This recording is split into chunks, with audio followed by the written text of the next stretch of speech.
నిన్నటి నుంచి పార్టీని విడిచిపెట్టి వెళ్లిపోతున్న వారు ఏది పడితే అది మాట్లాడుతా ఉన్నారు. మనం ఒక్కసారి గమనించాలి. 2014 నుంచి అనేక మంది నాయకులు, కార్యకర్తలు, జన సైనికులు, వీరమహిళలు ఈ పార్టీకి సేవలు అందిస్తా ఉన్నారు. అలాంటిది ఒక మనిషికి సీట్ రాలేదని చెప్పి ఎంత మాట పడితే అంత మాట మాట్లాడుతా ఉన్నాడు. ఎవరో కాదు, పోతిని మహేష్ అనే వ్యక్తి మరి రాజకీయ భిక్ష పెట్టింది పవన్ కళ్యాణ్ గారు. మరి పవన్ కళ్యాణ్ గారిని విమర్శించే స్థాయికి పోతిని మహేష్ లేదని నేను సమన్వయంగా నియోజకవర్గ ప్రజలకి, అలాగే జిల్లా వారికి, జిల్లాలో ఉన్నటువంటి ప్రజలకి, రాష్ట్ర ప్రజలకి తెలియజేసుకుంటా ఉన్నాను.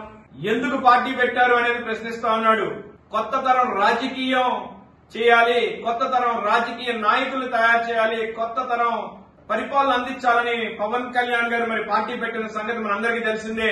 పొత్తుల వల్ల మరి అన్ని అనుకున్నట్టుగా అవ్వవు, మనందరికీ తెలుసు. రెండు బలమైన పార్టీలతో పాటు మనం కూడా బలంగా మరి పొత్తులో పాల్గొన్నాం.